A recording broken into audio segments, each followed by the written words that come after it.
All right, so I've had the Anthem AVM 70 for almost a year now. I bought it back in February of 2021 from Crutchfield, and at the time it was priced at $3,600.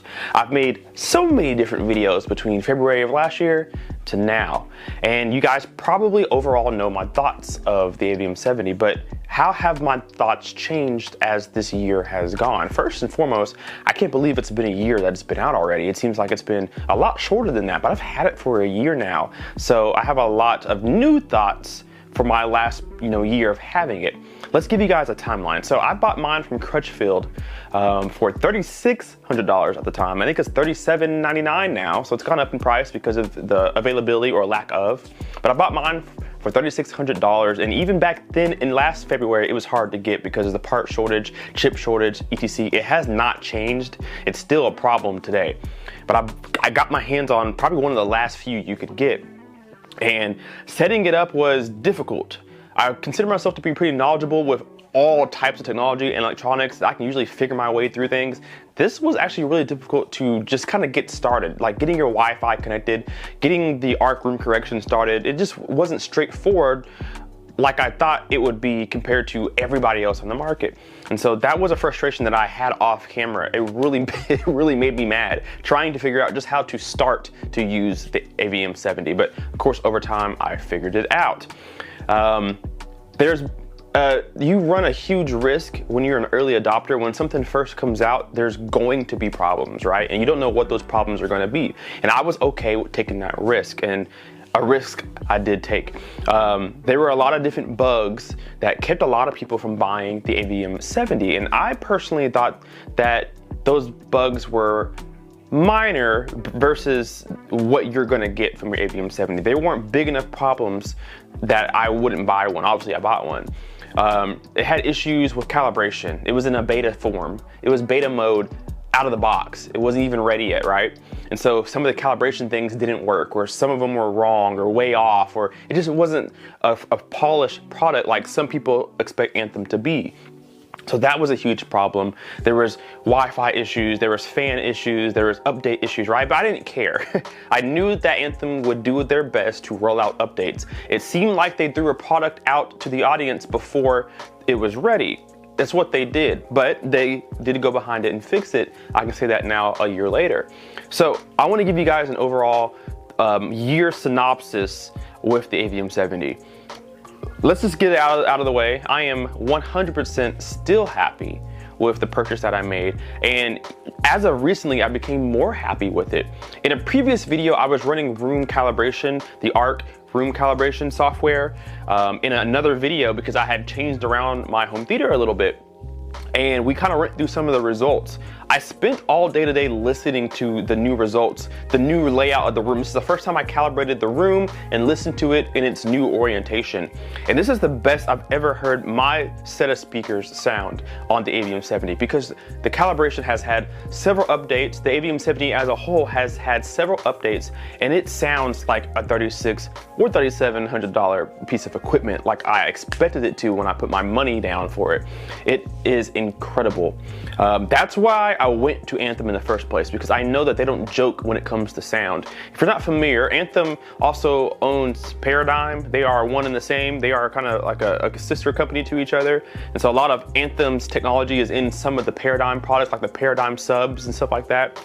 And so Paradigm is known for some incredible sound for years and years and years. Anthem is known for incredible sound for years and years and years. And I wanted to kind of jump into that sound. And that's the kind of sound that I got. Like I have a sound that sounds like it's been refined for years and years and years, all in one package for me to have in my home. It is an absolute beast of an AV processor. I won't get anything for a while. It's just that good. People ask me, how does it compare to like Marantz and some of their stuff, or maybe NAD or NAD, some people call it. I haven't heard any NAD products in a home. I've heard it at like an audio store or something like that, but I haven't sat down and listened to my own music or anything, so I don't want to speak on that. But when it comes to Marantz, I think the ARC room correction is just so much better than Odyssey that alone makes the Anthem better.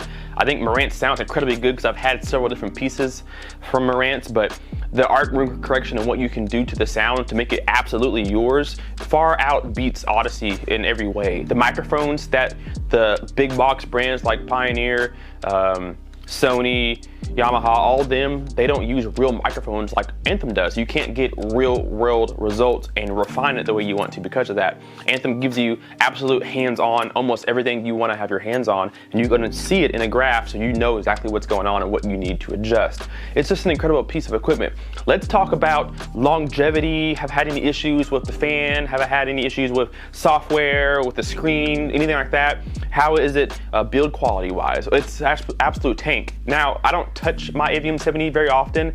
I do a lot of my work on the computer because that's how you communicate with the AVM 70. You don't plug up anything to it. It's all through software, all through your IP address on your laptop, phone, or tablet.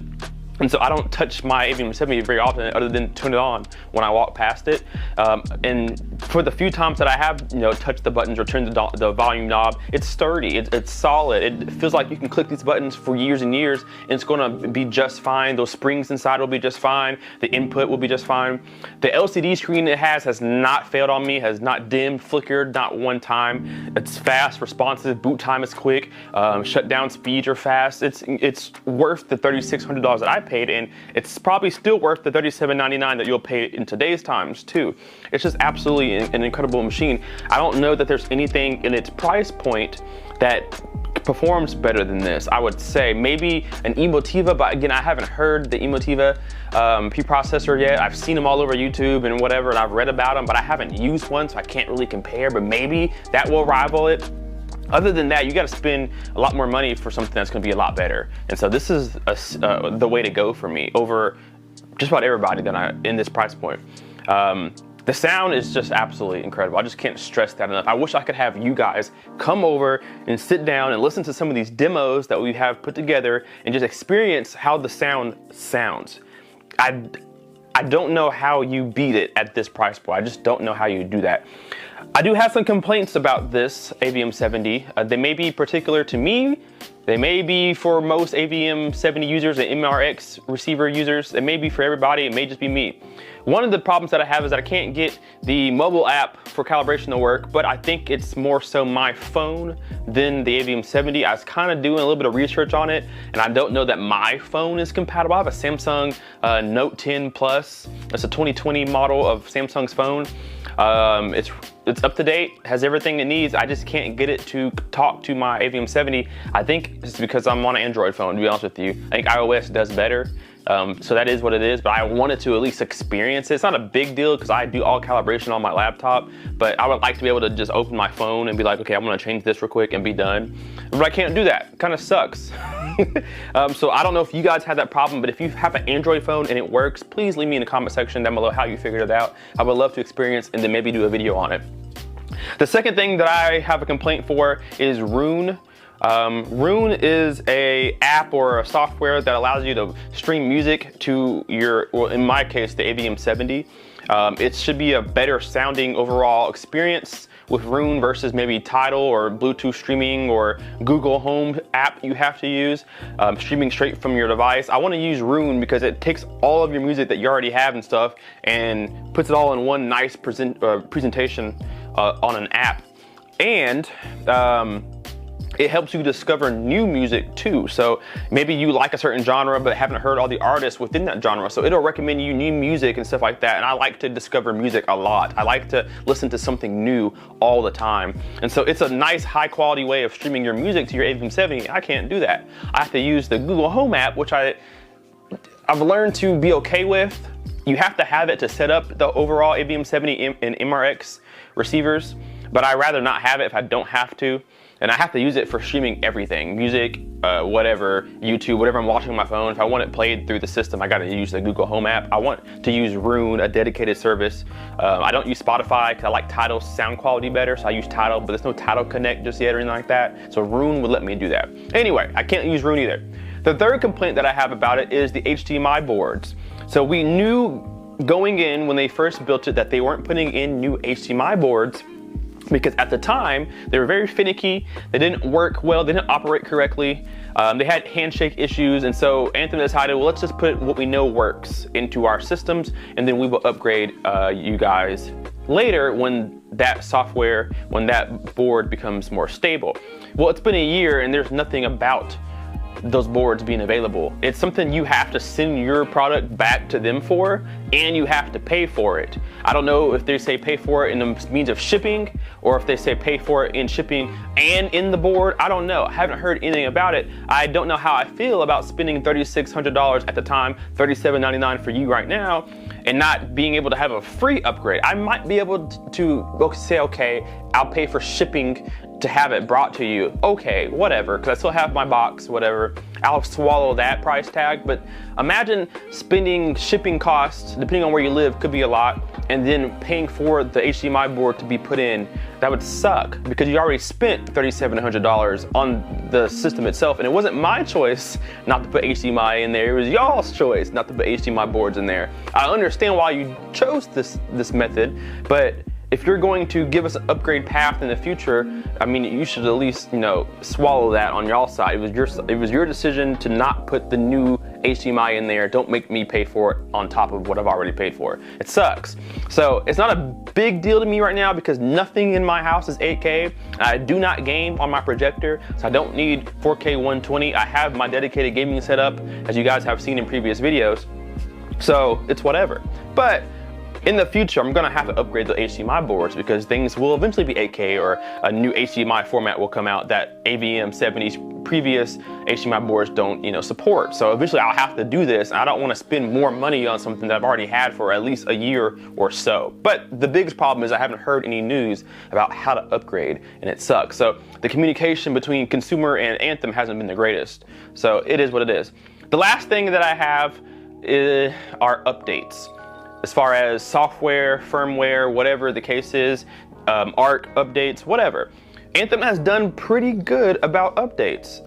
They have a feature now that you can automatically update your AVM 70 or whatever product you're using from Anthem. It automatically updates when it's asleep, which is great. So it continues to improve without you really knowing it. And so I found a lot of nice fixes and bug changes overnight that I didn't know were getting fixed, which is great.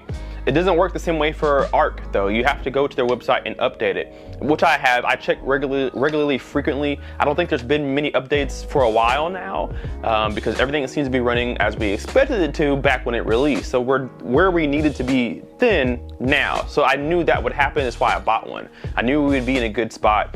So I was okay with being an early adopter. But overall, my experience with AVM 70 has been absolutely fantastic. I have no regrets purchasing this. I love this so much that I've considered owning some of their amplifiers. They cost the same amount as the AVM 70, so it'll probably be a while before I buy any Anthem power supplies or power amplifiers because they cost $3,600 for like a 5-channel. I need 11 channels. So it'll be a while before I get anything like that, but I'm absolutely just in love with Anthem products. Again, this is my first Anthem product that I ever had. It definitely will not be my last. I just wanted to let you guys know how my year has been with AVM 70.